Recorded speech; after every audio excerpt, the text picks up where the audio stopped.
Hey everybody, welcome back. This is another episode. This was the twofer that I promised you. You're getting, I was going to say just call it the Linus episode, but we're just going to call it episode 12. And the title of it was Shitty People, and I'm basically saying it's featuring Linus Yellowhorse because we didn't exactly interview him as Linus, but he was our guest, and we were talking about shitty people. I don't know if we should have even done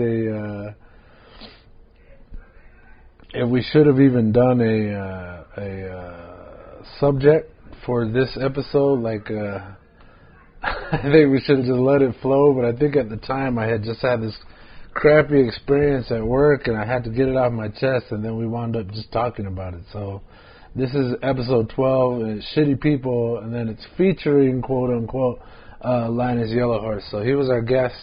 If I'm not mistaken, he was our very first guest that we were actually going to produce with. So it was an interesting time. I think I kind of jumped the gun. It's my fault that the recording quality is so low because I thought I would have to record it differently when we did it. So I used this big mic that does like if anybody knows mics, it's an omnidirectional. And I thought it was omnidirectional enough to pick up all three of us, but instead what had happened was I kind of pointed it. Instead of kind of leaving it open for all of us, I pointed it towards the phone. So what you get is, you can hear a helicopter in the background. So what you get is a lot of Linus, a lot of Sky, and then you can barely hear me. So like there are going to be times, hey, I told you not to be yelling out, boy. So a lot of times we're going to get quiet or whatever, and it's going to get to the point where it's like, oh man, this is I don't understand what's going on. So you're going to have to listen to the context. You're going to have to do all that. So I apologize. I got excited. This is another one of those growing pains things, and I think it's an issue that is going to be a non-issue in the future for future guests and for future episodes. We have a Linus. I wanted to, in the beginning, to just introduce Linus and we'd interview him, but I think at the time we were just like, I had to get this stuff off my chest about shitty people, so it wound up being, we wound up talking about that. So just a brief thing here, I had Linus kind of send me a photo. The photo for this episode was taken by a guy. Hold on, let me make sure I'm saying this right. I should have asked Linus. The guy who took the photo is Yazzie the chef, and basically this is a picture of Linus. He's a cook at a very special place, and I got it right in the last episode. He is in Minnesota, but to be specific, he's in Minneapolis, Minnesota. And which means he was there during the time all that business is going on with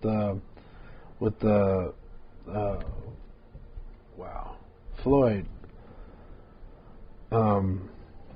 all that Black Lives Matter business that popped off over there, the writing, the actual video that happened where the guy got killed.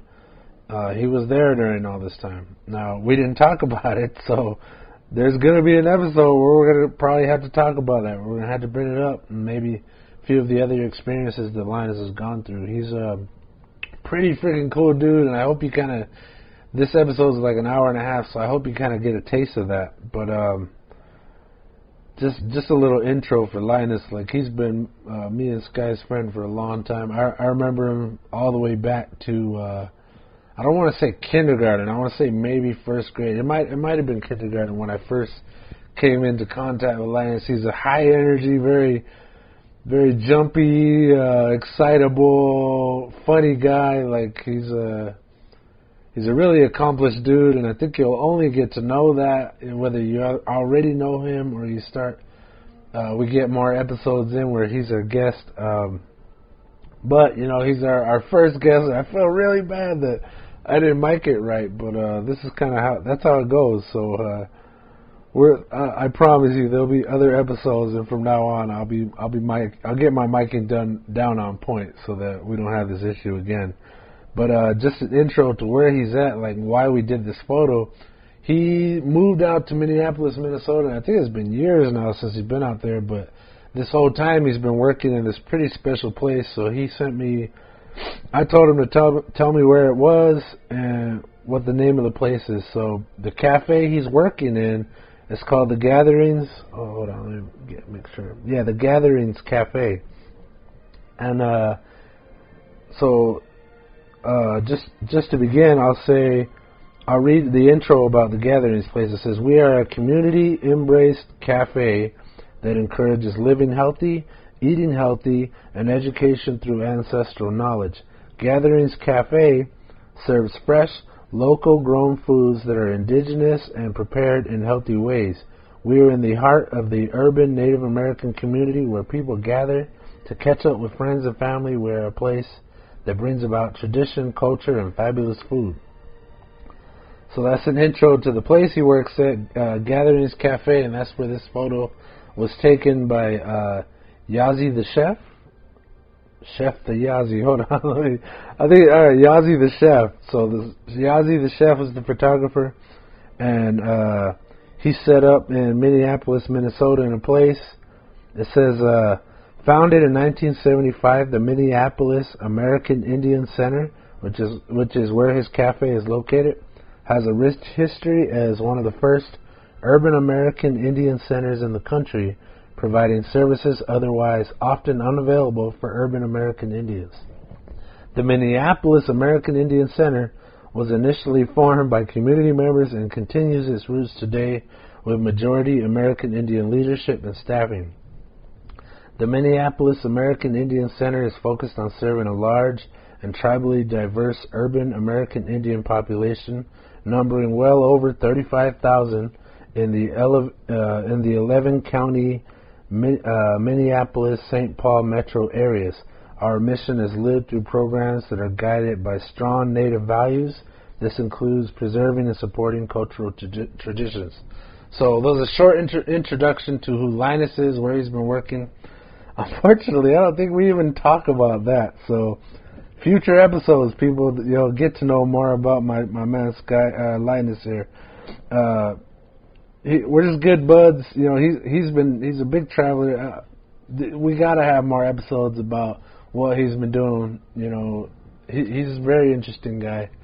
So I hope you guys enjoy this episode. I'm very sorry for the quality. I tried to touch it up, but like I said in the last episode, it was gonna be a sticky situation where any type of editing that I wanted to do for it would have been pretty messy. So I just decided let's get it out there.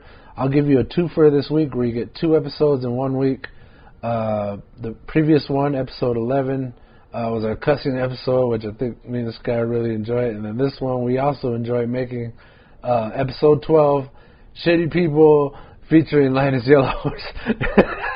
And I'm not saying Linus is a shitty people, I'm saying we were talking about shitty people. So, shitty people / coworkers. So, anyway, I hope you guys enjoy this episode. I'm releasing 2 because of the poor quality in episode 12. I hope you guys enjoy it. I hope there's definitely some parts where I'm talking loud enough where you can actually follow along. So, I hope you guys just enjoy this episode. And, like I say every time, I try to say is subscribe on YouTube to the Reservation Radio Network and to the Natives in America podcast. And if you so please, hit that notifications button so you can follow us every week when we do our release. So once again, this is episode 12, Shitty People, and it is featuring Linus Yellowhorse. And again, I'm not calling Linus shitty. He's a pretty cool dude. So here's the future episodes and enjoy. Episode 12, Shitty People. Okay. Wait up. Nah, just kidding. Oh. Hold on, we'll take a piss. Oh, yeah, just right now. Myself. Oh. I'm just going to carry the phone in, and when we talking, you'll hear me start echoing and shit. Hear the splashing and your toilet. Mean ass nuts right in the middle of one of your guys' flights. Yeah, sometimes you gotta do that, huh? Yeah. I do that sometimes. Throw you guys on mute for a second, you know? Alright, so this is Benjamin One, your host. My co-host is Sky Antone, and we have our very special guest here, Linus Yellowhorse. And I think through this, you might start to get to know who we're talking to.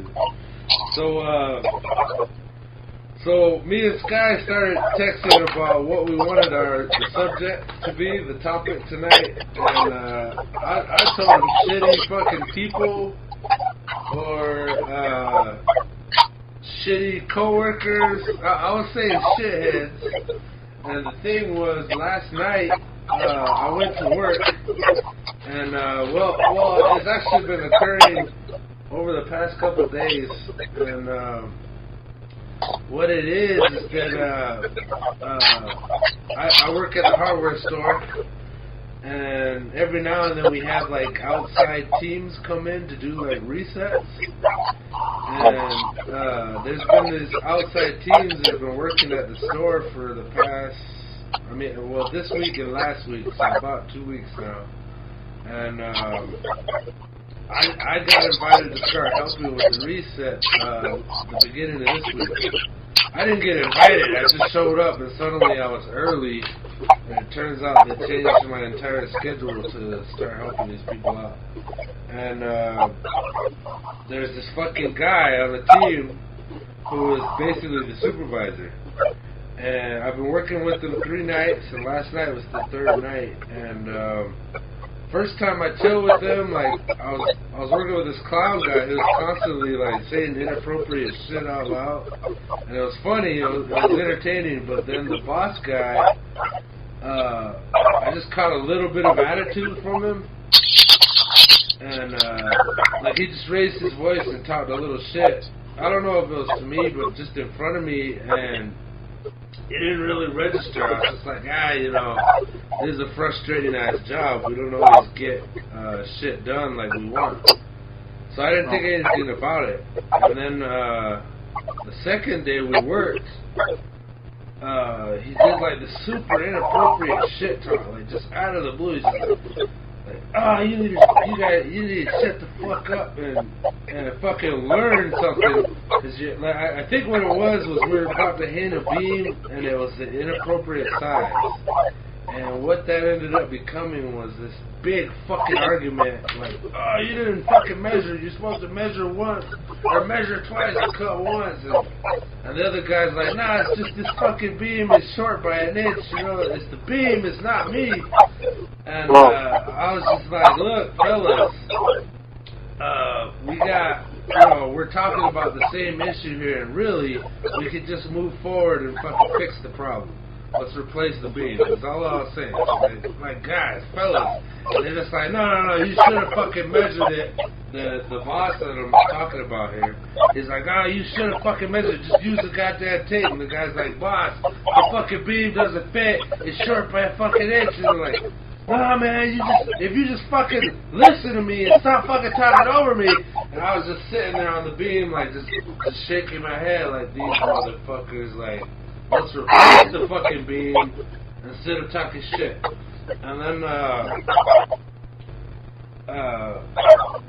so that was day 2, and I was like, wow, this guy's a real fucking asshole. And I was like, maybe I don't like this guy, because the first night I worked with him, I was like, hey, this guy's alright, he's kind of funny, he appreciates the work I'm doing, and maybe he just gets a little frustrated, And then, come day 3, which was last night, this fucking guy, we met before the shift. Every time we show up, we come and meet, and they discuss what we're going to do for the night. And this time, it started very fucking early, like, before we even started, we were in the meeting. And we tend to, like, do, like, a little laugh commentary to whatever they're telling us, And this fucking guy, like, just snapped at his coworker, and he's like, why don't you fucking listen up? We don't need no goddamn commentary on what the shit is. Just listen to the boss. And there's, like, 10 of us in the room, and he's, like, talking full fucking volume, like, Why don't you just shut the fuck up and quit adding little commentaries? We don't need to fucking know what you're thinking right now because we're trying to learn something. If you just listen to the fucking boss. And the guy's like, no, boss, man. Like, you don't gotta be talking to me like that. I got a legitimate question. And then this little lady in the corner's like, yeah, you don't have to be a fucking asshole. We're just trying to ask legitimate questions. And the guy's like, well, if you guys don't shut the fuck up and just listen so the goddamn boss, and I'm just sitting there again, like, shaking my head like, oh my fucking God, can we proceed with the meeting? You're talking about not interrupting and you're just blowing the fucking shit up. So, after a long fucking night, later on, those same two guys started arguing again, and the younger guy's like, well, you fucking smell like alcohol, Mr. Drunky ass, I don't give a shit what you're fucking saying. And the rest of the night, it was like working with children. Couldn't get shit done. It was just dragging on, and like every single thing became an argument. So by the time I left, like I was all stressed the fuck out, and all I could think was, man, fuck your coworkers, man. Shitheads. Fucking, like, I don't know, bullshitters, people that claim they want to just get the job done, and then because they're angry or whatever, shit doesn't get done. Like, we wound up waiting for the next team to come in to help finish what we had started, when really, if we had fucking just worked and did our job, never would have been a problem. So, tonight's subject is about shitty coworkers, shitheads, or just fucked up people in general that really throw wrenches in the gears. So, for our guest, I'm going to ask you first, you have any experience in this? Linus or Sky, do either of you have a comment to add to this? Remember we were talking about procrastination and like it doesn't work in groups because I think it's pretty much like that. Like you're working with people, it's like egos clashing and shit, and I'm trying to think of a word. Like work related? Yeah. Well, I guess, have you come across anybody that reminds you of that? Like, just somebody who makes everything frustrating when it comes to trying to get something done. I figured you were a guy because you've had a TO government job.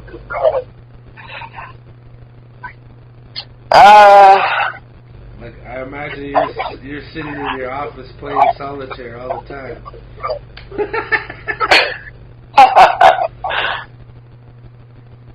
Yeah. Nothing? You guys I'm trying to think. I'm trying to think of like assholes or.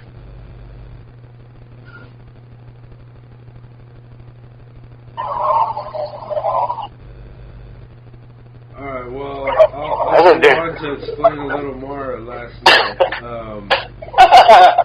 This guy, he got so pissed off, and after the guy was like calling him Drunky McGee and all that in front of everybody, and like yelling it out, and like everybody's walking by and like looking.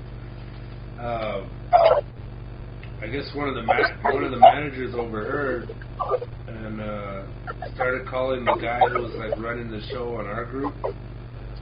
And they wound up pulling me aside and they're like, hey, what the hell's going on? And I just started going, I'm not even sure about this whole drunk accusation. Like maybe I can smell some alcohol. I don't know about that. But the shit got so hostile that even this other guy that was in our, like, they grouped us off to do certain tasks, and I guess because I'm strong and we're doing like heavy lifting job, they put me, the other guy that you know tends to argue back with this asshole guy, they put me, him, and the fucking asshole guy and this one more guy who's just kind of a quiet, happy guy. Like, he was real happy and nice, and like he even hugged the guy midway. Like, hey man, you just seem like you need a hug. And he tried to throw him. He hugged him, and it was funny, but like he still remained an asshole after that. I guess hugs don't solve that. But like, what do you guys think about maybe people's raising that leads to shit like that? Like, I'm trying to get you guys to say, tell a story about an event where you engaged conversation or argument with somebody that just has no off switch for bullshit. Yeah.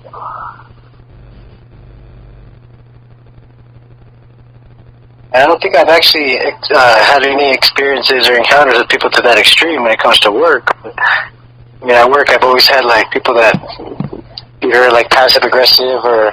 Yeah. All right. Well, what did they do to be passive aggressive? Well,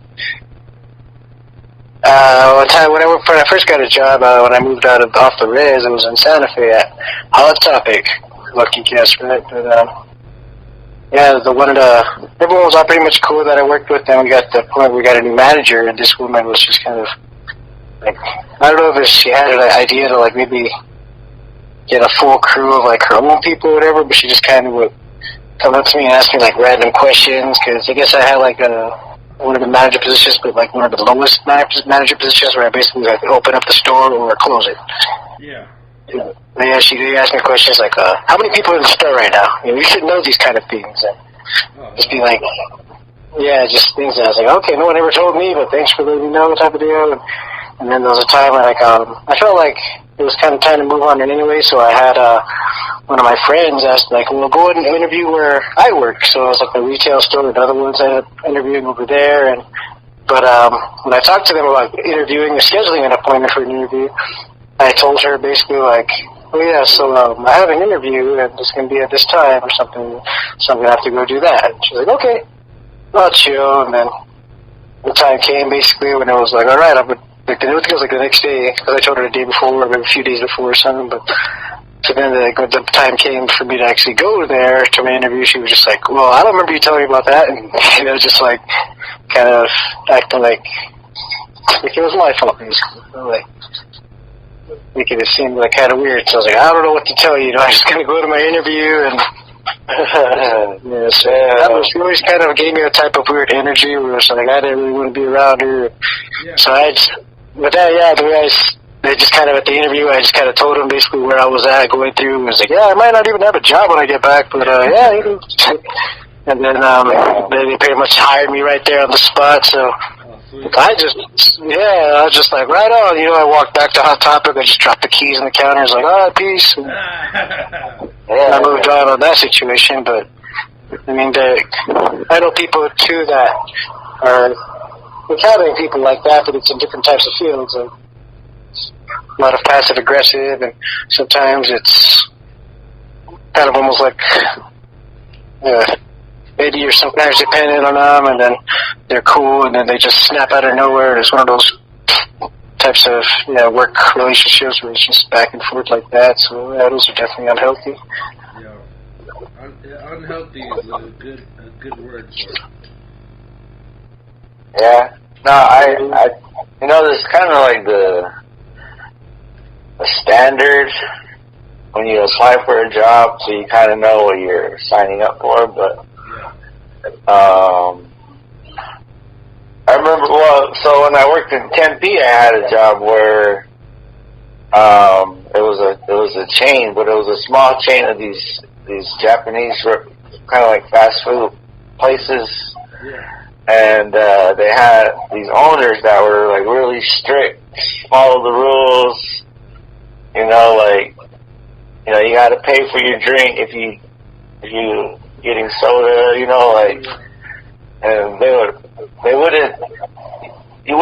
might not see them for a couple of weeks, but when they come, it it changed how you were, kind of how you acted, because they're almost like trying to uphold their standard or something. Yeah. But the manager, when she first, because it's like the manager might hire you, but the owners might not meet you until later, and then it's kind of like they're sizing you, looking you up and down, like, you know, what did, I don't know, are you worthy of this position, kind of.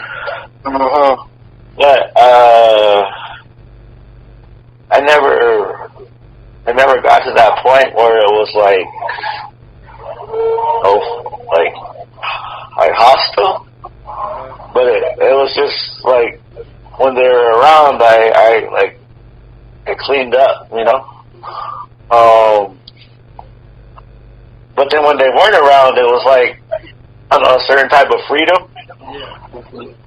Because, you know, it was like a store that didn't really get that much action as much as the other stores, so there was a lot of downtime to kind of goof around. So I don't know. So I understood it, but it wasn't ever hostile. It was only just one time when they were like, she was making sure I was paying for my drinks and shit.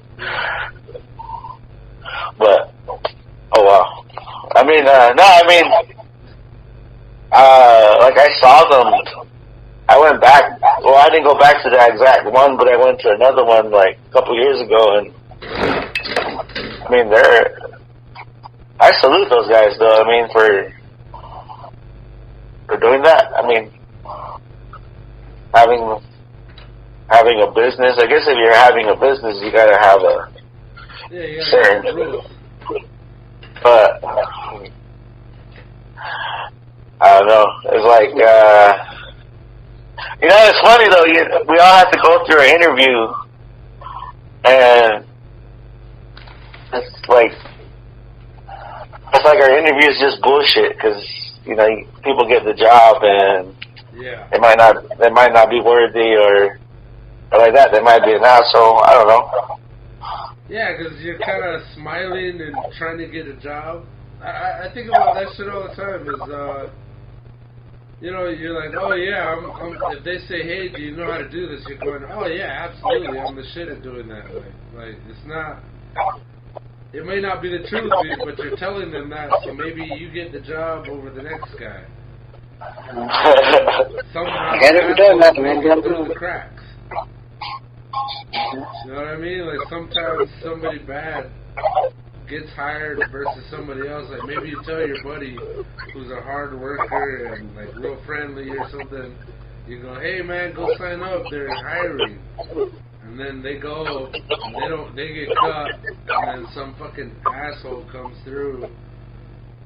Or, you know, maybe somebody who, like, likes to appear busy and they just kind of walk around, you know, like they're not carrying their weight. Like if you're sweating your ass off, you're lifting shit, moving shit, you're cooking shit, whatever the job is, you're working hard, and then you look over and somebody's just kind of got their phone out and they're texting or something, like they're just, you know, just dicking around.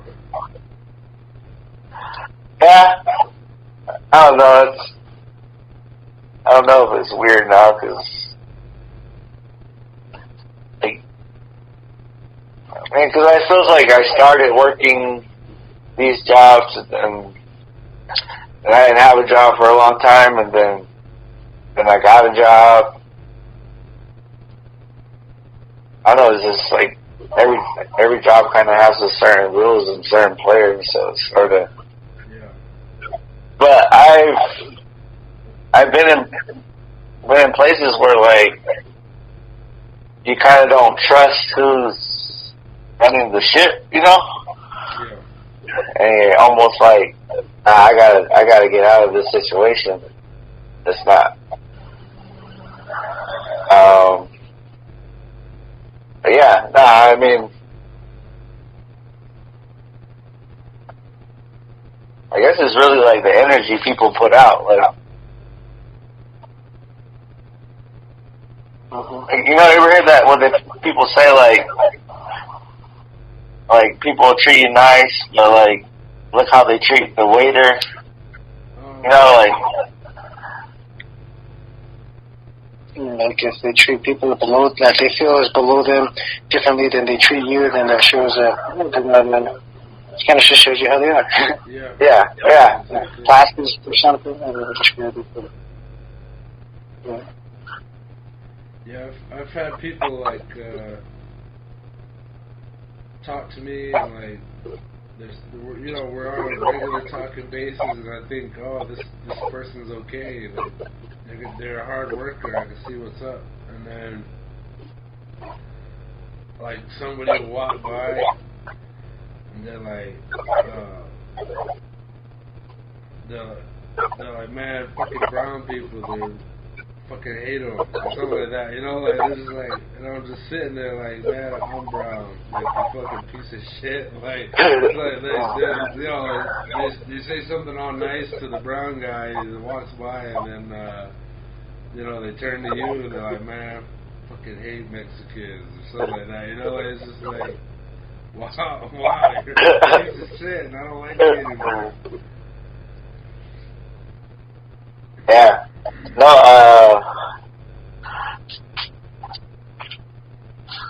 don't know, I remember this one time when, it was like years ago, it might have been before the 2000s, but, my cousin had graduated from Hasha, and, we went to go, try to go get something to eat, and I think it was a breakfast place, like either Denny's or IHOP. It could have even been in some other random place, but we didn't get seated. Like, and we were just waiting, and at first it was okay, then after a while we started to like, well, at least as much as I can remember, it was just, they're racist, and it got so long that it was like, no, we'll go somewhere else. But I don't know what this is related to that, but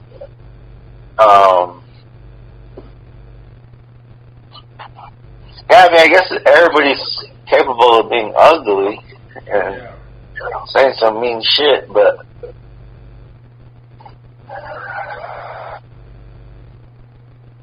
I don't know, like thinking about your coworker, it's almost like letting shit off so easily. Or being careless with, I don't know what you say, I don't know. But so, a while back, I worked at like a I don't know if you can call it like a garden store, but it was like it was like a working farm, and they had like sales displays out front, and then in the back they had like a giant patch of land where they were growing either purchase trees, and then they were just keeping them alive on like a drip system, but like they sold everything. Like they had like an acre of different kinds of roses, like shit ton of citrus and all these like flower plants. Like the place was huge, and I got hired by this guy, and he wound up being my supervisor, and I just worked for him. Like we were like a special projects team, where like if something specific needed to be knocked out, we'd show up and go knock it out. And I'm gonna move my table and make it a little so this guy, he was really nice. We cracked jokes, but like at the same time, he was kind of like, "Hey, I'm not afraid to crack the whip.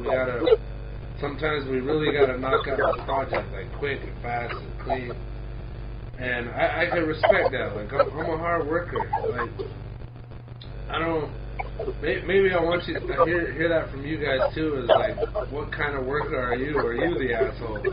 And so I consider myself a hard worker, and when I respect the people I work for, I work even harder for them.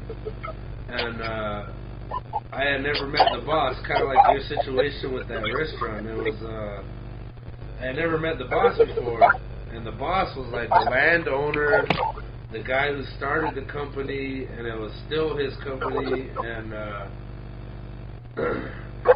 when I finally met him, he used to ride around on this golf cart. Like, the place was huge, and like, you never know where you're going to be working. So, like, this guy, he would just show up. Like, he'd be there all day, and most of the time you never see him, but every now and then you would just kind of look out of the corner of your eye, and he'd be watching you. Like, he was constantly looking to fire people. And people were getting fired, like, left and fucking right. And, I remember one time, this other guy on my team, like, I liked working with him because, like, we knocked shit out. We kind of blended well, and we knocked projects out really fast. It was like we were both hard workers, but we also, like, enjoyed talking. So, like, one time we were in the rose section. It was like a rose garden, and it was a huge place. And we were tasked with, like, deadheading them, which is like basically you go, and if there's a flower that's kind of past its prime, like it is no longer blooming and it's starting to rot, you kind of go and cut it off to keep the plant strong, and it's not like wasting energy on a flower that's no longer available. And we were talking about just random shit, like joking around, talking about our day, but we were working. And every now and then I would just kind of stop and take a breather and just kind of tell them, like, hey, like I'd stop and tell them a point. And one point we were talking, and I was just like, I look over and that fucking boss guy's like just glaring at us, like just fucking glaring from like he was probably like maybe 50 yards away, but I could just tell he was just fucking staring at us and gripping the wheel all hard of his go-kart and shit. And like, I look at him, and then he just kind of drove off, and he didn't say anything to us. But then, like, maybe 10, 15 minutes later, our supervisor showed up, and he's like, yeah, I'm gonna need you guys not to talk anymore on the job, and I'm gonna have to separate you two. Like, I'm gonna have you go over here and do this, you go do that, and I don't want you guys working together or talking like that, and I don't want you talking during the job. And I was like, no, I was like, hey, we may have been talking, but we're busting our ass, we're cleaning that shit up. And he's just like, yeah, you're just gonna have to be separated. There's no talking on the job or something like that. And I was just like, that son of a bitch, that, like, not my supervisor, but like the main boss man, like, he didn't say shit to us. He just kind of passed the word on and let the shit roll downhill, you know, and it came back to us. Now, granted, yes, we were talking, but we were working, and we still got chastised for it. I don't know why I'm telling that story. It's that was the same thing when we were in high school with it was like math. Remember, I used to ask you to help me. Oh yeah. And we were like joking around too, and then it would separate us because you're disrupting me or I'm disrupting you, whatever. But we were learning. Yeah, you were helping me out. I know. I think it's who's ever in control. They see, I don't know, obedience. But no, that's like you're having too much fun, man. Yeah, knock that fun shit off and get to work. You're supposed to hate this shit, you know. Yeah. That makes sense. Alright, do you guys like your jobs now? Like, we're older now, we have a little more perspective. Do you like your jobs now? Yeah, I mean, the job I have now is, I mean, it's a changing job, so I don't know if I'll like it in a couple months, but but it's a job that I'm doing things that I like doing, and but I know it's that energy you're talking about where it's almost like uncomfortable. Yeah. Or if that shit happens, you know, I might need to look for a new job. But yeah. I mean, for the most part, I do like it. I mean. Yeah, well, you know a hostile environment when you see it, when you feel it, right? Like, yeah. Like, oh, they're not cool with this. And sometimes it's warranted, but sometimes it's like sometimes it just seems kind of insane. Well, now when you phrase it like that, like I mean, I wasn't even a part of it, and I was trying to like make light hard of it because it was so hard, like so much tension. But I worked in this office where I was the only guy, and it was like all these other ladies, and they started beefing. It got to a point where we all had to have a meeting and air it all out, and like I had no problem in it, and yet I was still a part of it, you know, because it was the office, whatever, aura. Yeah. You know, like I don't know. I guess it comes down to pettiness, you know. Yes. Like how petty. That's a good word. Who can be the pettiest? Yeah. But yeah, I won't go into detail. But yeah, I was like,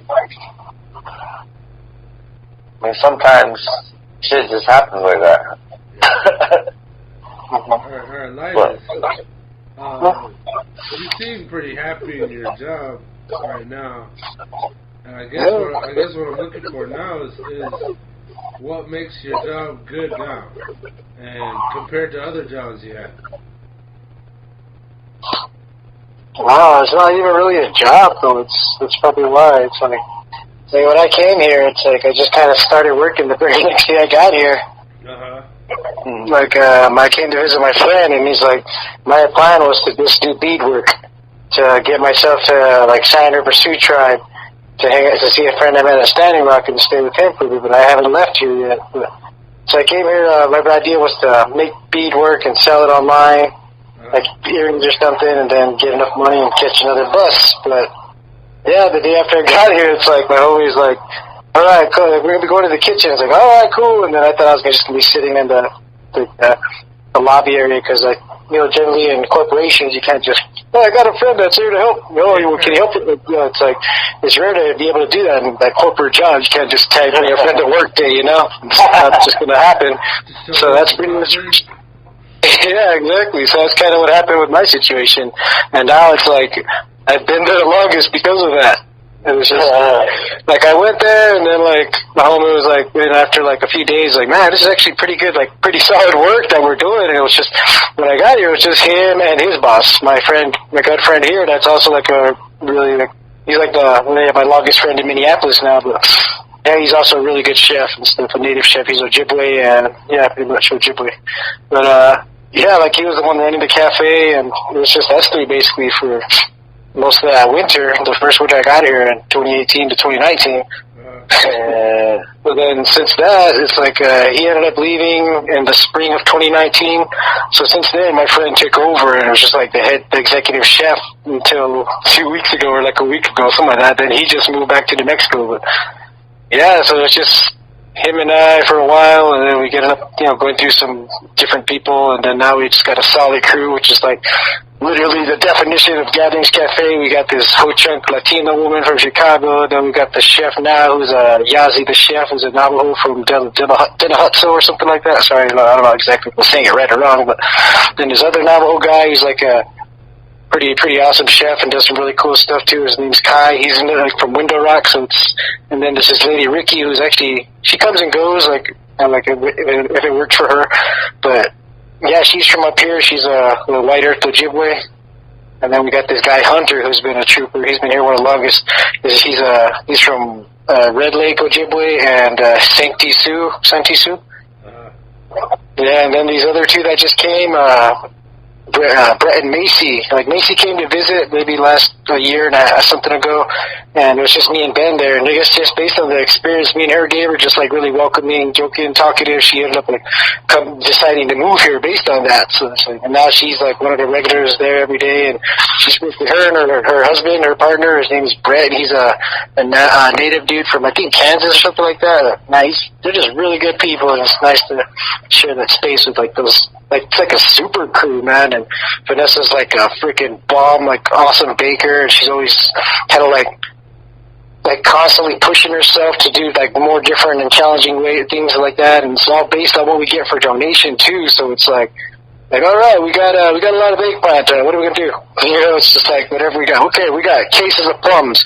Okay, plum vinaigrette. What else can we do with plums? And it's just like every day is a new adventure opposed to repetition and this and that. So we work in two kitchens because in the center I work at, right next door, was also the congregate for the elders. When before COVID-19, all the elders would gather and have a meal together, but probably between 11:30 and 12:30 was their meal. But some would come early and just hang out, and sometimes they'd have craft days where they just get in there and craft, and sometimes they do bingo too, and it was nice getting to know some of those elders. But yeah, now they're all, since the COVID, they're all locked up in their houses being saved, so we've kind of expanded our area from our kitchen to their kitchen as well, the elders' kitchen as well, so we got like lots of space, and sometimes it's like between, I don't know, almost eight people working there at times, 3 or 4 in one kitchen and several in the other kitchen. It's like, man, quite an operation that we're doing now. It's like, I don't know, every day's a challenge, but like such a fun, different way of like experimenting most of the times, like getting creative, and it's always the idea of like, all right, I'm preparing this for the elders, I was like, what would the elders like? And it's just so amazing, and it's like, yeah, it's crazy thinking that I just came here to visit my brother Ben, who's actually, he just moved back to New Mexico he got there last, I think Sunday. Just a few days ago, he just got back to New Mexico because he bought a house and stuff, and he was just here for his wife's internship with the hospital or something, like an Indian IHS kind of, but in Minneapolis. Yeah, so from there, now I'm just like, I'm still living here, and I'm just going to be doing this till the end of the year, just feeding our elders. That's our hashtag. Yeah. Wow. Yeah, so that's how work's been for me, though, just to like, I mean, there was times when I feel like I need a little space or a breather, just as getting overwhelming and this and that, but I go away, come back, and it's like, all right. It's always such a great environment, man. Did you interview for that job? No, my interview was just going in and helping him, and then I was like, hey, you might always stick around, and he was like, yeah, dude, we could use your help, so I didn't even interview, man. I just told you, I came here to visit him, and he's just like, and like, you're here, it's like, it's inside the Minneapolis American Indian Center. It's like a cafe, but it's run by like an individual chef. It's not like all corporate and stuff where they have these severe, like, I mean, it's pretty serious, but I mean, like, it's not too strict in that corporate manner, so it's like, if someone wants to come by, like, hey, you might have, like maybe have them maybe wipe the tables down and give them a drink or give them a meal. It's more of a community-based feel, turn the community opposed to, like, revolving primarily around money, because, I mean, like, I guess that's how the chef that my friend Ben kind of got me thinking of it as far as our job, because it's that everyone has that mentality of, corporate and trying to maximize profits and this and that, but it takes away just the connection with the people and stuff like that. And plus the food that we get to serve is kind of a lot of we're trying to keep the indigenous types of food from this area alive so that people can know where they can go for a good bison burger or like a nice wild rice bowl. Just little things like that. And then being that we're from the Southwest, we actually added like a red chili to a lot. So it was like a lot of our specials had spicy touch, and up here they don't have much spice, so I guess it was a fun little addition. There was like, what's that stuff that made my tongue feel all weird? So yeah, it's been such a great experience over here, though. Again, I just feel so blessed, and I think about where I'm at, and and the chef I work with, he's just the knowledge, and then the people he knows, they always they come through with some really awesome stuff to show their contribution or what we're doing, our cause, and sometimes they give us aprons, like like indigenous artists will share their art with us, and cool. Awesome tools. Man, it's such good energy, and yeah, man, we try to just keep it. I try to think of it as like we want to try and also stay away from as many like pre-colonial ingredients type of deal, like less lactose and dairy, because our people didn't have that initially in the past. What we try to go for here, try to stick to more like game meats when we can get like bison, venison, or maybe like local walleye. We just got in some rabbits today, like 8 of them. So I think the girls will be skinning them tomorrow. We also had these students that came by, and they were part of, I guess it was maybe a youth or a teenage type of. It's called McGizzy Communications or something, but I guess they used to do some type of youth programs and this and that. But their building burned down during all those during the George Floyd riots, and they were because their building was right like down the street from Precinct 3, the one that got on fire. So they ended up losing their building, and then they moved some of their office to the Indian Center where I work. So then. These girls, I mean, these young ladies from their program, their youth programs, maybe like 6 of them were helping us they've been helping us lately just as far as packaging the food and for the elders and stuff like that. So it's nice that the center is like willing to do programs like that just for, help people out and help the indigenous community out and try to keep the kids, keep them like occupied and interested and keep them with the options to learn because, it's like this over here. It's interesting. This community in Minnesota. It's like where I live. It's a cultural corridor. So it's pretty much like a res of all different tribes, and everybody kind of helps each other out. To me, wow. And then I work in like one of the hubs of that, where anyone can just come and hang out. And sometimes people used to come by and sorry, we got $5, so we just like, we'll see what we can do for them. Cook them up with something small, or at least something, whatever. And sometimes we just make sure we're taken care of. We don't turn away because they can easily go up the road to Taco Bell and pay a corporation for that poison opposed to getting some good local food. So, good wild rice or something. Is what you're describing is like the anti-job. Like it like goes to that saying, if you love what you're doing, you never work a day in your life. Exactly. So it sounds like corporate has something to do with it. Like you're saying yours isn't corporate, and I have a totally corporate job, and I think Sky's job is a little bit corporate, a little bit. Probably not so much because it's also on the red, but it sounds like when you got a purpose and a goal, and everybody's hit to it, it works perfectly fine. Like what you're describing, you guys sound happy, and not only are you happy in your work, your work serves a purpose, and it sounds like it's a piece of the community. And what's funny is I don't even feel that way in my job. Right now we're working and they're calling it essential work, but you come in and most of the people working are like trying to avoid you. They're like, you need help in the store, and they're like, running the other direction or something. They're trying to get across the store, but they're skipping your aisle because you're a customer. It's crazy. So it's almost like the environment you're talking about isn't really a job, or it's not really an environment where assholes can breathe. You know what I mean? Like where bullshit carries on. It just sounds like you guys are all on the ball and fucking taking care of business.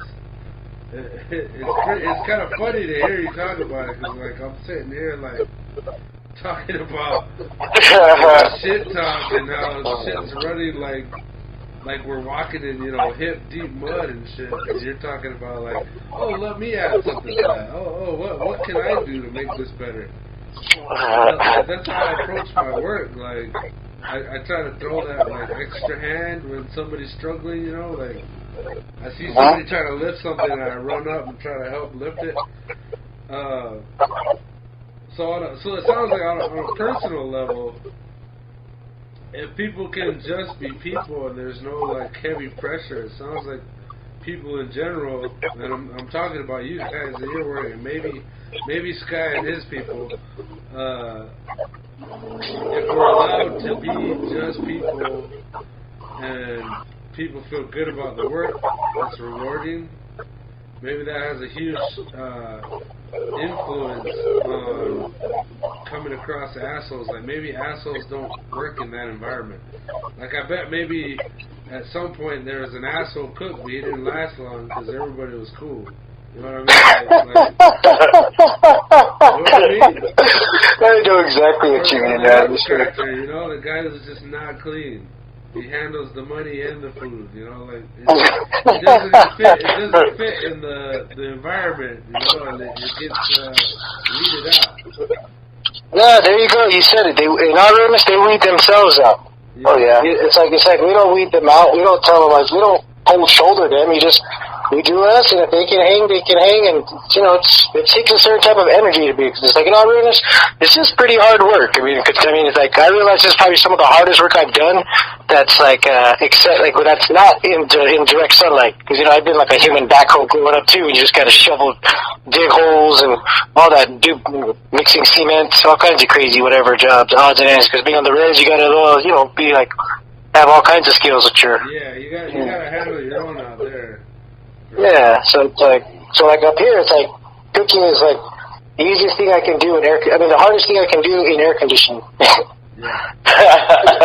But even that sometimes, you know, like having to wash dishes and super like just caked in sweat, or like in the back just sweating it up with hot water or whatever. Just little things, and sometimes it's like it gets a little like it used to be a lot more crazier when we were actually a cafe open. Now it's like we got it down to where the meals are going pretty a bit smoother. Yeah. But yeah, the cafe world, like in the kitchen world, that is no joke when it comes to hospitality. They go through so much work, and I see I feel bad for those other people that come in and they have the corporate mindset, because a lot of them they're really like, it's like a cutthroat job where you're like you gotta prove your keep. So a lot of them are always up talking themselves and try to talk like they got a better way, or really confident in themselves basically. And it's like over here, it's like, dude, we just want to cook, man. We don't want to have any egos. If you got something to show me, come on, man. I'm down to learn. But it's like some people you just like to try and show off to they're not receptive to communicating. They got to be like, yeah, it's a bit harder to teach people, like at least like connect with people like that. So generally those ones weed themselves out, because we just like, okay, if they're gonna be like that, we'll just talk less, or not try to teach them in that way, but just keep doing us. And I don't know, it's just weird, but it works out. You. Just how they are. I don't know, they weed themselves out. Yeah. You hit it on the money. I should get it. Couldn't think of it. I should get a little laugh. Yes.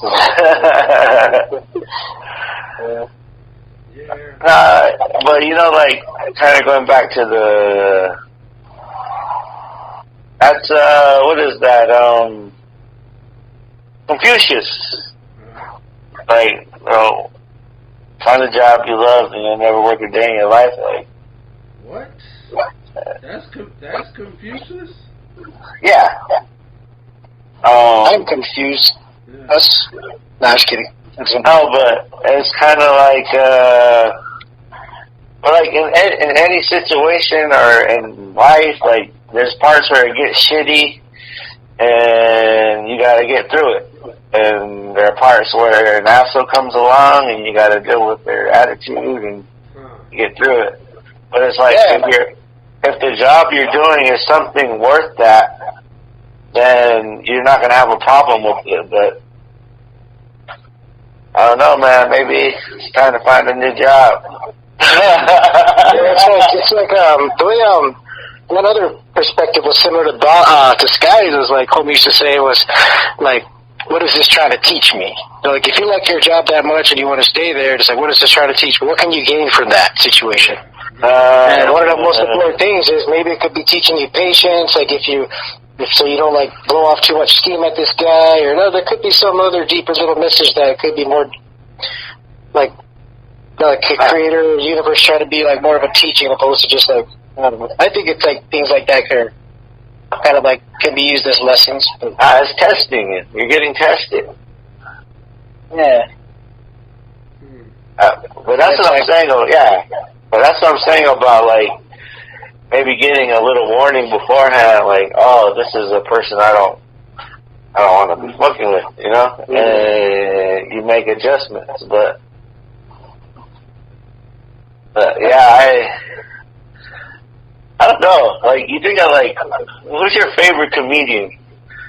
And all the inappropriate shit they say, but then like, not everybody likes it, but there's somebody that likes it, you know? No. So I don't know what I'm saying. I'm just saying different folks for different strokes, or I don't know. Different strokes for different folks. Wow, like I'm starting to get this perspective that, and call me on this if I'm wrong, but it seems like the res life that we all know, the three of us, kind of breeds us to be hard workers. Man, I agree. Or to just have a good mindset for work, like a work ethic. Because like whenever I have worked the jobs up here, and I've been working in town for a long time, different jobs, I always stand out as like a hard worker. You know, like nobody really questions me, but like some people get questioned on a daily basis. And I'm just wondering if it's kind of like a quality or trait that we get from living that res life. Like, cause then once I'm in town, and there's not all the kids we're growing up with, or the people at our age, or maybe the younger people. Like, my job hires a lot of young guys too, and they're not always hard workers. And I'm just wondering, like, did our experiences on the res, like I've done summer jobs down there on the res, like for the community, like a community worker for the summer. And we busted ass, man. We had to get our shit together and dig holes and, build fences, chop shit down, weed. Like, weeding's a big one. It's just a tedious ass job, but like Sky said, you gotta work through it. And it's funny that it sounds like we're all like describing our favorite qualities about a job, all of us, the three of us, and it sounds like the common denominator is we've got good heads on our shoulders about work, and I think it's because of the res life. You guys have something to add?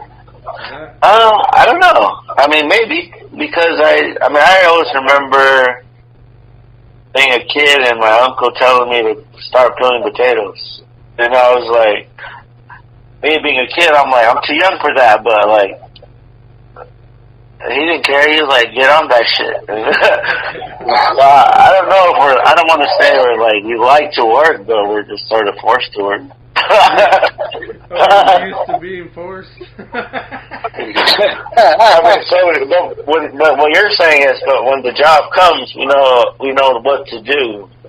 You can actually hang and maintain and do it too, opposed to some people that'll just walk away halfway in the job and it's like, where'd they go? Yeah. But people, because in our earnest, it's like people don't really have that same work ethic as the younger generation. From what I've seen, at least a lot of them don't. There's some that I don't know if this is because they're surprised. Yeah. I'm surprised by a couple of young people, but it seems like far and few between. Yeah. It's a different. It's almost like different measurements, because like I've seen kids do shit with like the internet that I can't do. Like, it might seem macro or minimal, but like they got skills I can't do because I didn't grow up in that time where I have all this fancy technology. But yeah. It's interesting. Yeah. I took my cousin, my younger cousin, with me to I forget what we were doing. I think we were going to build like a Watto or like a Ramada or a fin. I think we were building a Watto, and he's a city kid, and he was raised by his mom most of his life, so it's like, I thought maybe he'd be a little softer when it came to work. Like, I wasn't sure, but I still was like, hey, man, come with me and we'll go knock this shit out. We'll spend time and we'll knock out a project.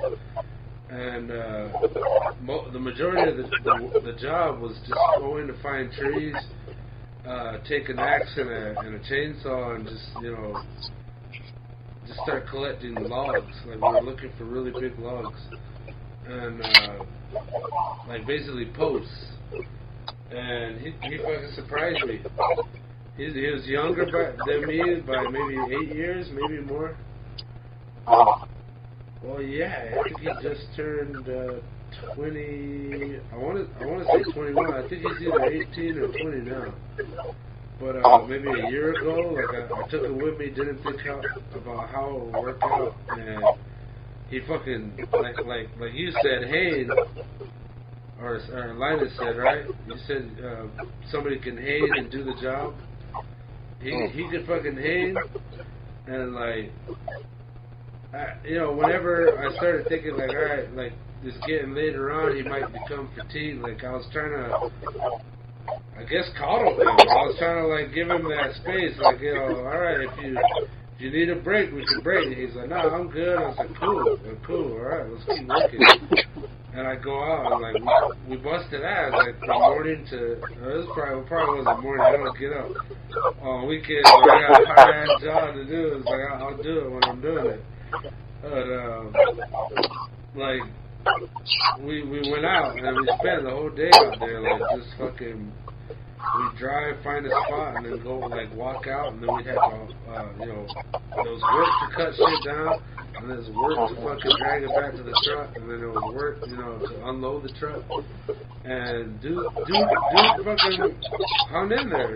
He kept a great attitude, we were joking, you know, smiling, just catching up, you know, doing a little talks on our breaks, whatever, and he held his own, and that surprised me, because I don't see that much in younger kids these days.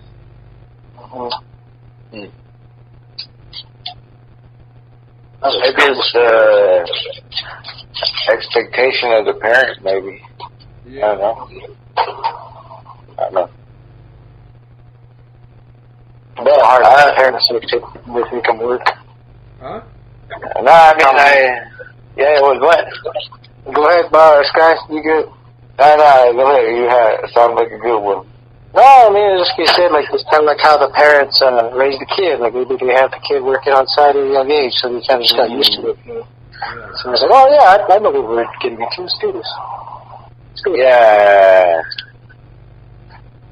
For sure. That's good. My input. So I'm just thinking of, like,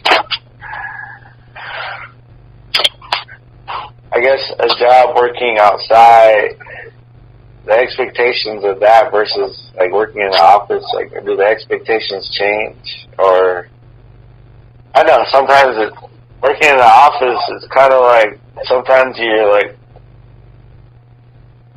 I don't know if you're like, are you really maximizing your time or what you're doing? Sometimes it could be so not careless or carefree, or to where you can not do anything and still be doing what you're supposed to be doing. I don't know. I'm just saying, like, I guess what are the differences between having a job where you're outside doing things versus, like, where you're paying in that business world or that politic world where you're, I don't know, you're doing more computer stuff, I guess. I don't know. Well, I think that brings up a good point. I think you both mentioned it, was maximizing effort. Like, I feel like that kind of squeezes people to be inhuman. If you want to take another point of view here, like I think me and you had a talk once, Sky, where you had to get a certain amount of calls done in the day.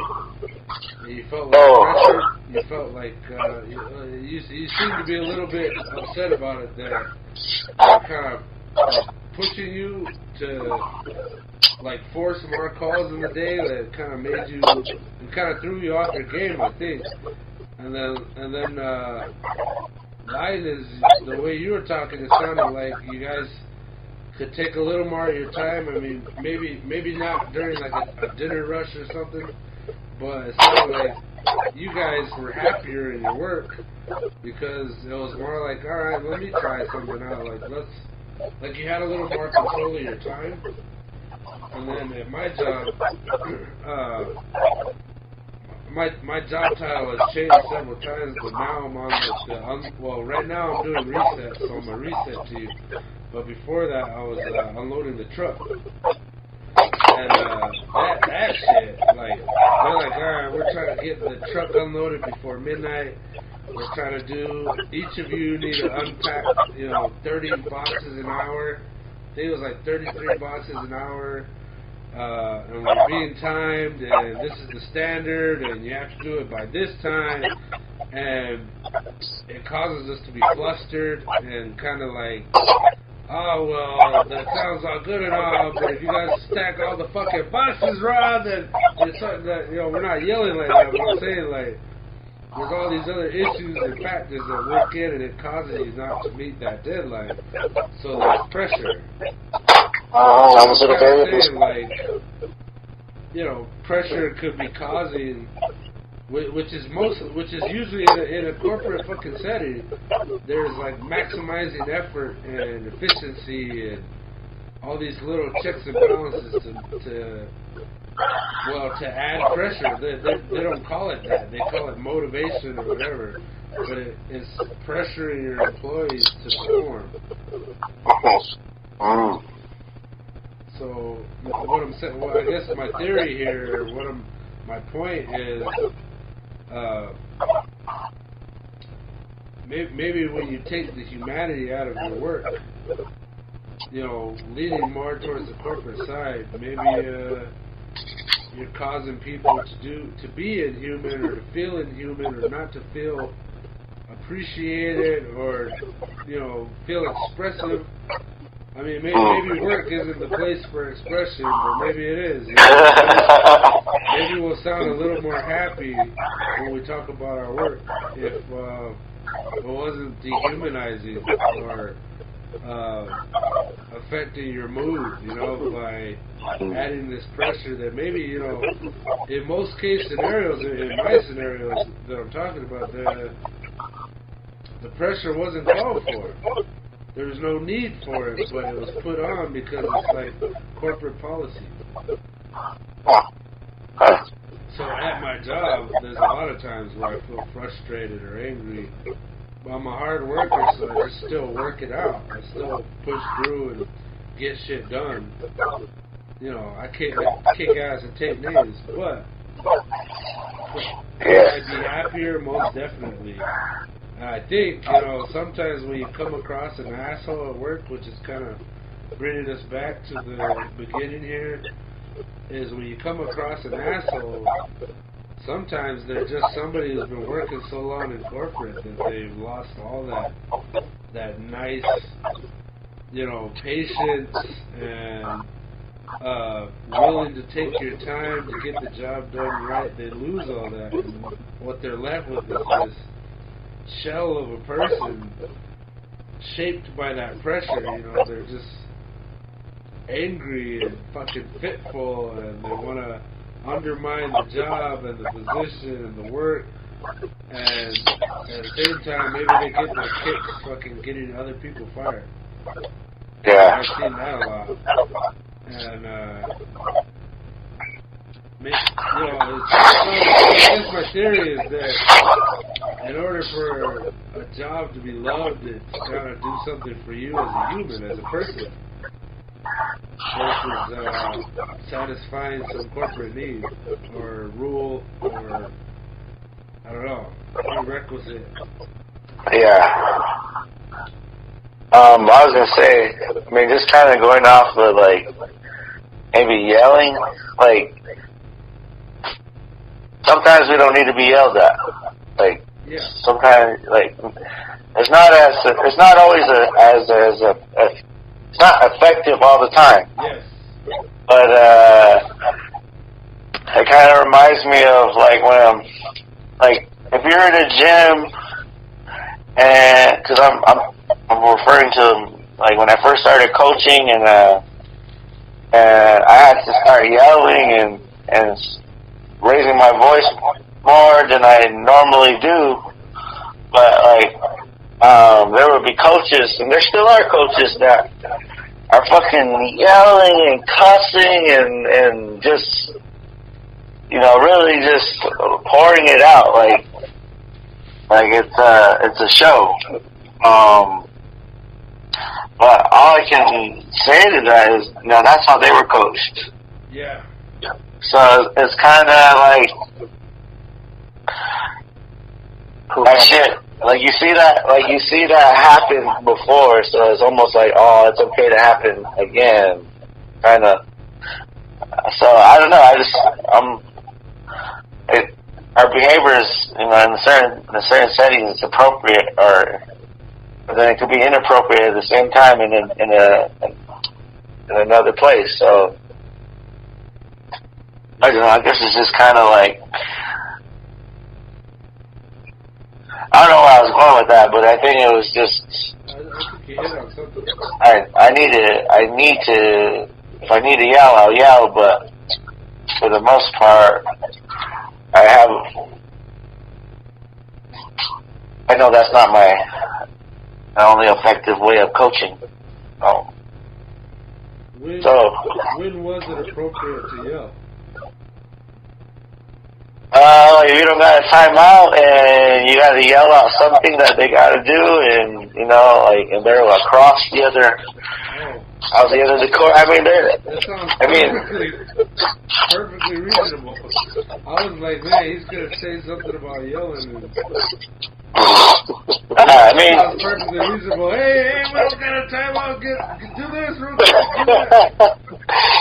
Yeah. I didn't think that would fit, but that sounds perfectly reasonable.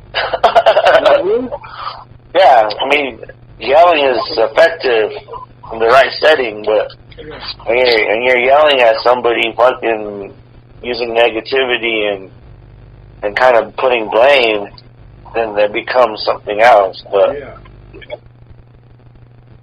if you're like trying to pump somebody up and get them to turn up, you know, that's different. You got Linus, you got something to say on that? I don't know. That was good.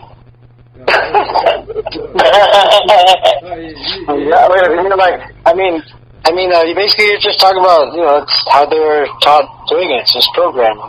Yeah.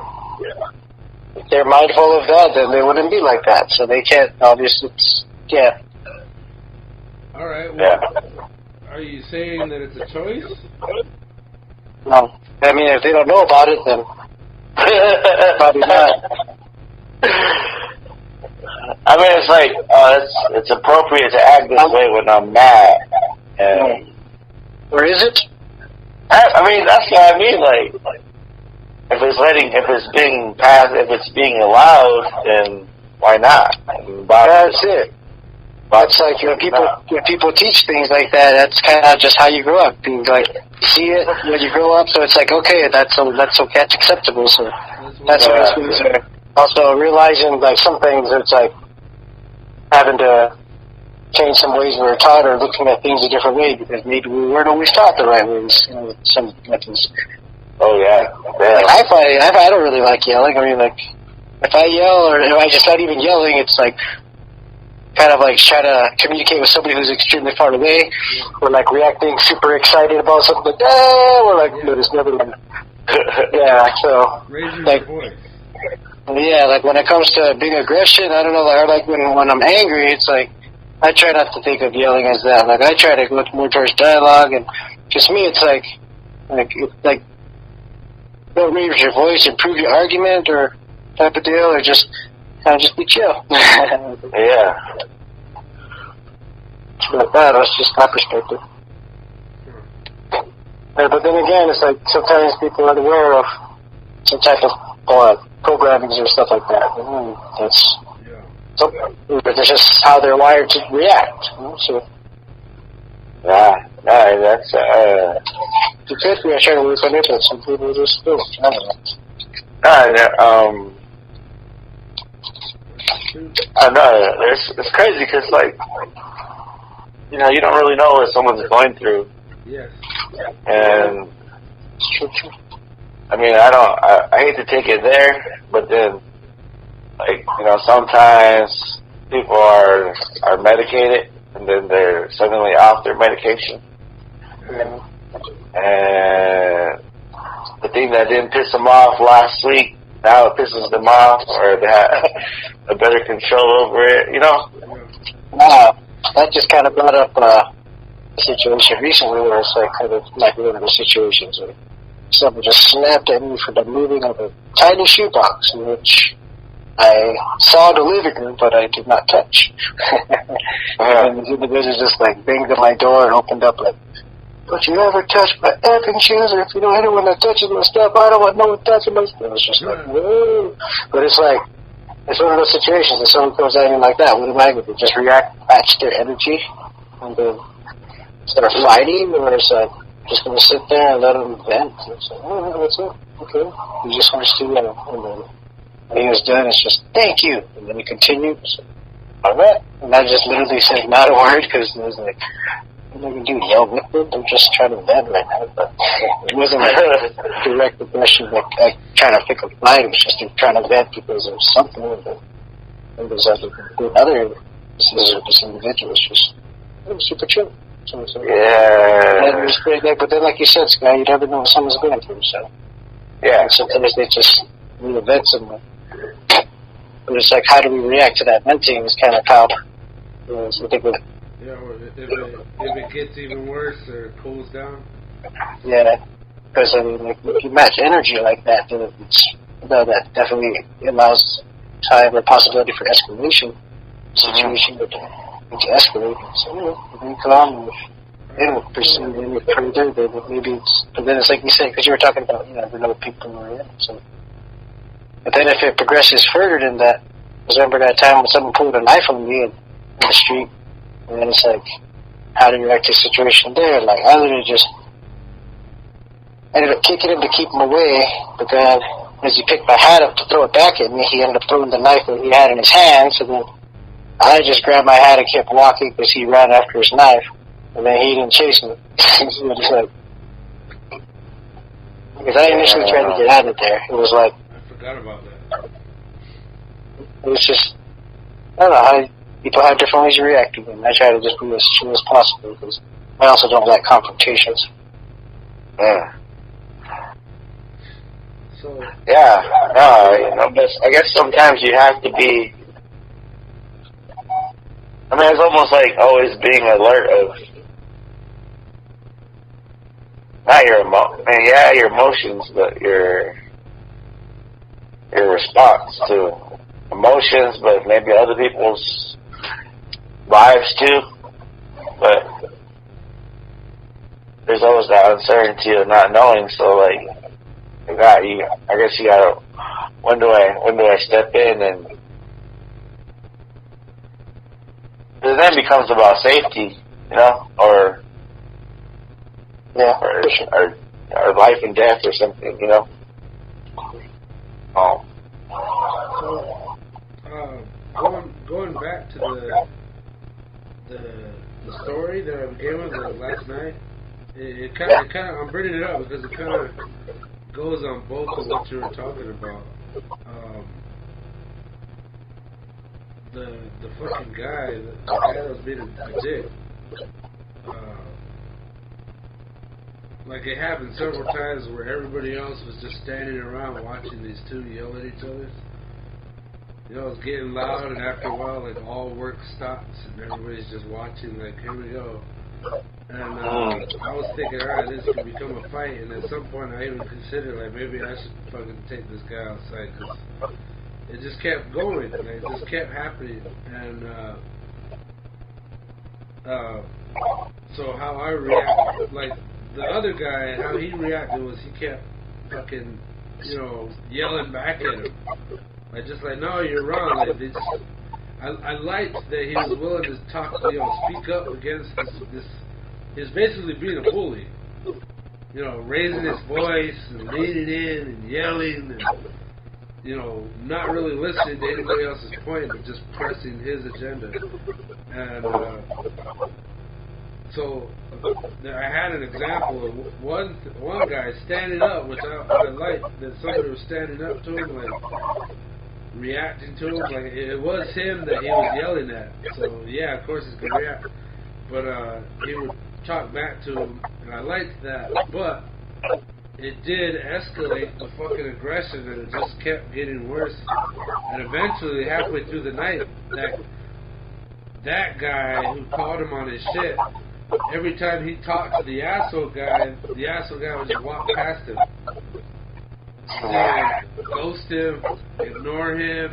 If he was giving orders, he'd give orders to that guy through somebody else. Like he would, hey, so-and-so, would you go and fucking get this guy and tell him to do this in front of him? Like, we're still in the same fucking area. And my reaction was like, I kept getting to this point where I would just kind of like hang my head and just go, like, start shaking my head like, God damn it, these two. If we could just get this shit done, you know, cut the bullshit out and let's fucking knock this motherfucker out and get it done so I can go home.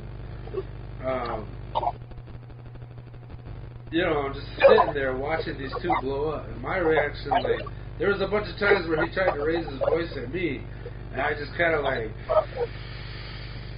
I started, you know, feeling that.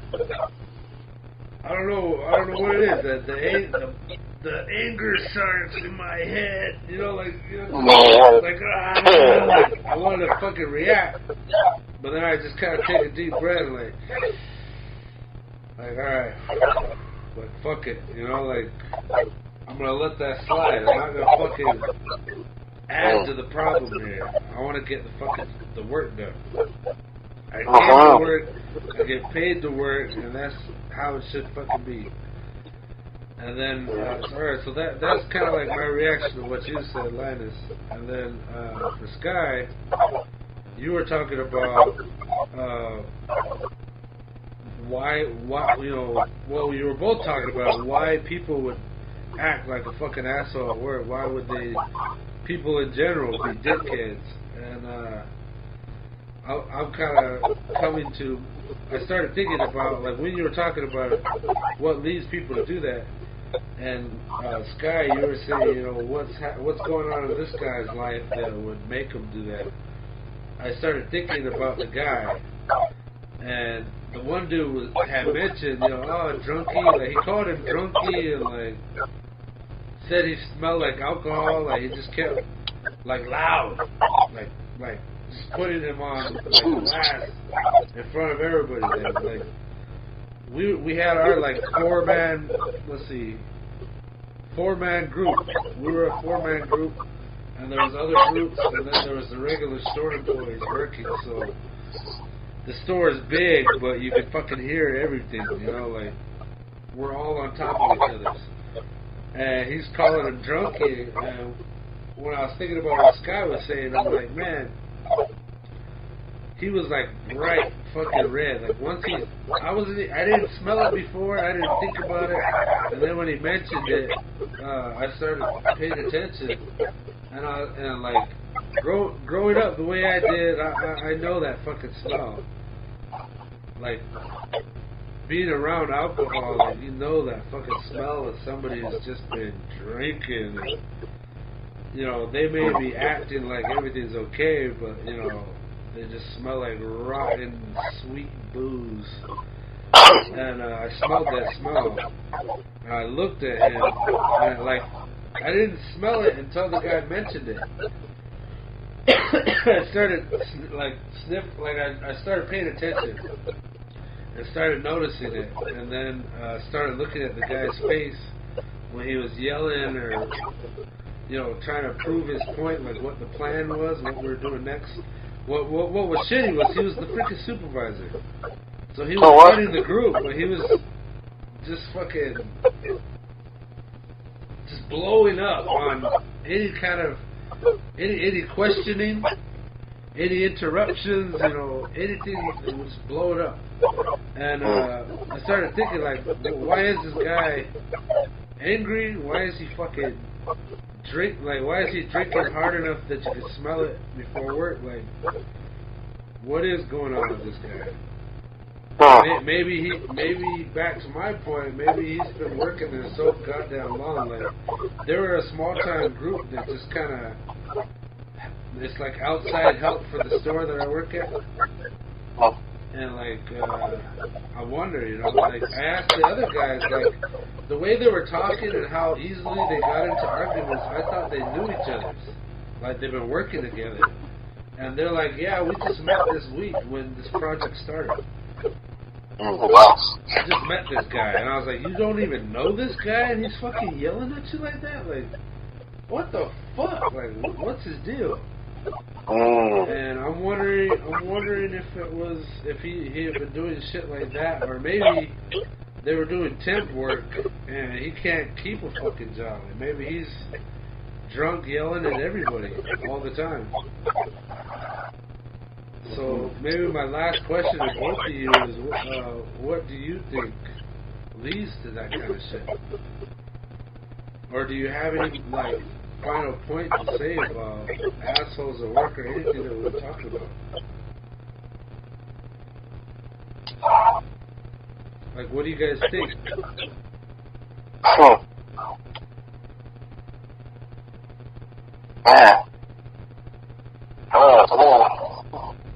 I mean, there's I kind of thought you were gonna. I mean, because there's people that maybe they were alcoholics and then they gave it up, but suddenly in replacement of giving that up, they just become angry, and they're just angry, but they're sober, but it's like the booze just. They cut it out. They're angry, but that has nothing to do with what you're talking about. I think I don't know.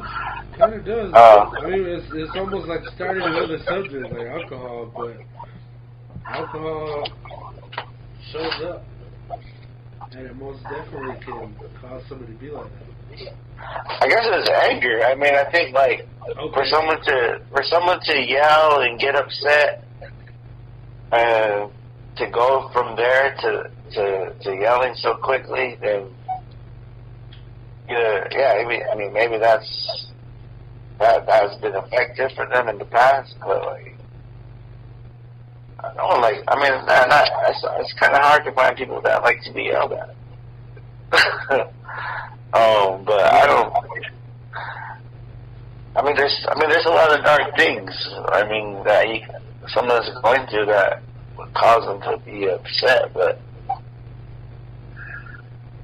Could be a point in life. You never know. Like maybe he just has a point in his life where he's just work's not fun anymore. So he's just been going through the motions to get out, and maybe he's just stuck. And, you know, or everything people are going through. Like he said, there's booze in his breath, so maybe he's just not happy with his home situation, or marriage, or lack of. I don't know, man. Like.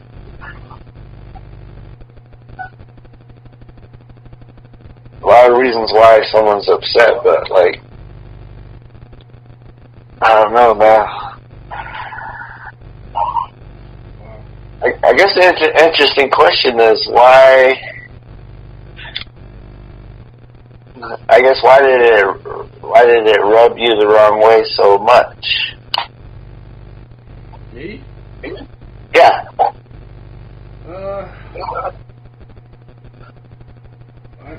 I felt like it was a waste of time. It was just. I was blown away. I thought thought it was a fucking ugly display of a person. Like I just can't. I was just. I mean, I don't want to sound like. I don't know. I want to say. I want to use the word appalled. Like I was sitting there. I was shocked. Maybe shocked is a better word. I was just like he was yelling at, like in the beginning in the meeting. He was yelling at the other guy for interrupting the boss man who was telling us what we were doing. But half the time it was like, hey, what are we doing tonight? I don't understand. What are we doing there? And he'd be like, why don't you shut the fuck up so that you can hear what he has to say? You know, he's just yelling at him. Like, and I was just sitting there like, God damn, like what I was thinking was, I liked this guy 2 days ago where I was like, you know what, this guy's alright. Like, I might enjoy working with him. Like, you know, you kind of make that decision when you meet people. You work with them for the first time, and you kind of get a feel for who they are by how they work. And I was thinking, oh, this guy's a leader. He's an alright guy. I had made up my mind on day one. Hey, this guy's cool. Day two, I was like, okay, I can understand getting angry when shit's not going your way. That's fine. Maybe that was a little over the top because he just kind of was snapping at people. But it was overworked. Like what we were doing, like, oh, you should have measured it. But he was yelling, and that time I was just like, I don't like that at all. Like that was another time where I just shook my head like these motherfuckers. Like I spoke up. I was like, listen, we're both talking about the same thing. Let's just fix the problem. Like why are we fucking sitting here wasting our time yelling at each other? Like, let's do the fucking work. And it didn't matter. They just kept yelling at each other. I was like, all right, motherfuckers. So I just kind of sat back. Like, all right. Actually, what I did was I jumped in and started taking the beam off. They were arguing about a goddamn beam. Like, who gives a fuck? But, he upset me, like, day 3, fucking first 5 minutes of our meeting, first 5 minutes of our shift, he's screaming at the top of his lungs at this guy in front of 15 people. He's screaming about not interrupting, but he's fucking interrupting like a motherfucker. Adding this tension. Like everybody got tense immediately. Everybody. Because it was like hearing somebody yell, and then at the same time, all of us knew the guy was in the wrong for like blowing it up that bad. Like, really, I wasn't the only one that it rubbed wrong. And all I think is like, man, like, it was an ugly display to see. Like, I was witness to this, like you said, sky some dark shit. Like, it was, it bothered me. And it's not something I want to spend, like, that made my work day shitty. Like, luckily, the guy that I was working with was like a fucking clown, and he was much more up my alley, and we were just joking the whole time. Like, he was the guy arguing with him back. Which maybe made me like him more, I don't know. Like, it was just like, luckily I was working with him, like, side by side, moving heavy shit, like getting the actual work done, and that made it okay. But man, like, that's not some stressful ass shit I want to spend my night on. Like, if I'm gonna be working, I like the accomplishment of getting a big job done, and I like, you know, every now and then a little bit of banter between me and my coworkers, like a little bullshit. I like a little bullshit at work. It makes me feel good, and when I feel good, I work better. And it goes along with one of you guys said, I think maybe you both said it, about yelling at people and that it's really not effective when you're trying to get somebody to do good work. You know, it's just not, it's a waste of energy, in my mind, and just ugly. It was a nasty. I don't know, show. It was a nasty show, and it affected all of us. It affected the work. Like it was just. I would say last night was a fucking bust. I left uneasy, kind of pissed off, and sweaty as hell. Sweaty as a motherfucker. Because I was working so hard to catch up in the end. Because work went so slow. It dragged on. The night took forever. And it was all because of that energy that this guy put out at work. Yeah. You know, but like, it bothered you so much that you brought it home. Yeah. Yeah, that's the thing. Like, it hung on to me, and now I'm projecting it on you guys. Yeah, but like, it was that bad. Yeah. You know, I'm actually grateful right now for you two to even just be able to talk about it, because now I can go to work and I am starting fresh. So I'll thank you too for that for sure. Yeah, see how it is. So you can be working with him again, that's why? I think I might be working with him the rest of the week, and maybe further on. I hope. Well, I got the impression that he wasn't going to be working there tonight, in an hour. There, I was told not to worry about it. I was asked to push through it by my real manager, my actual manager. I was asked to push through it, and then hopefully they can take care of it before the next shift. Yeah. Apparently, there were other complaints by the ladies on the team. Yeah. Like, other people were complaining that he had said something or done something while they were working, you know, in other groups, maybe before I even started working on their team, where he was inappropriate or unprofessional.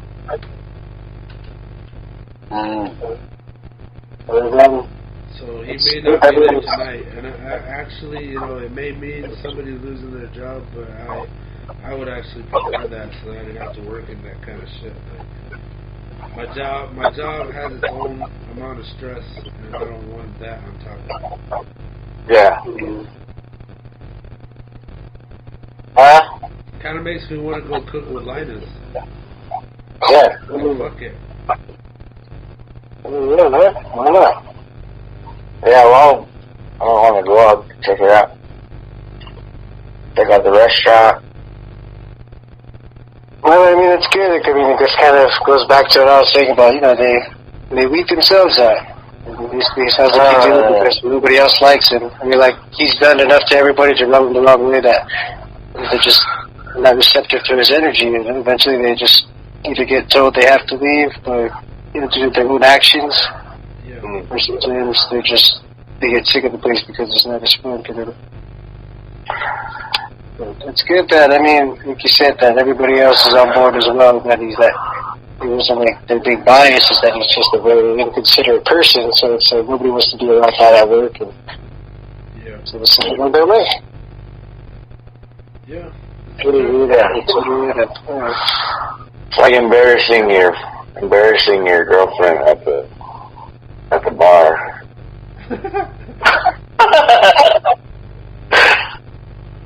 Like, I want to know more, Scott. No, I'm just like how you're pretty much embarrassed with their behaviors, and it fucked up your job. It fucked up your emotion or mood. Yeah. But I mean, yeah, I don't know. I just sometimes those days happen, but like, as long as you're good and knowing what you got to do, then I let everybody else do what they gotta do too. So. Nice. That shit was just a corporate job like that, to where you're just working. You don't try to leave work at work. Yeah. Sometimes it's hard. Yeah. No, since you guys pointed it out, I was feeling like I almost felt bad that I did bring it home, because it's like normally I could handle that. Like I was, you know, like I kept like just taking a breath, letting it go, you know, like focus. But I still brought something back, you know. But At the same time, what did you learn out of? What did you learn and gain out of that? Yeah. Well, Exactly. definitely not to be that way. I've got my own anger issues, and I definitely try to. I'm a different person when I go to work. I don't bring my home to work, and I definitely don't want to try to bring work to my home life. So I definitely don't want to be. I don't want to be like that guy. And at the same time, maybe being mindful that my stresses at work, and maybe more importantly, doing a job that I love would be work my time, a better way of spending my time. Your energy. Making my money, my time, my energy, and maybe it's time for a new job. I don't know. This is what you do. You tell your boss that shit wouldn't happen if you were running the show. Yes. Because everybody would be getting along, having a good time. Yeah. That's what you do. I thought that last night. I was like, man, if he wasn't there, we would have knocked this fucking project out. Just knocked it out. Alright, well, fellas, we're at like an hour and a half, so I think we're at a good stopping point. Like,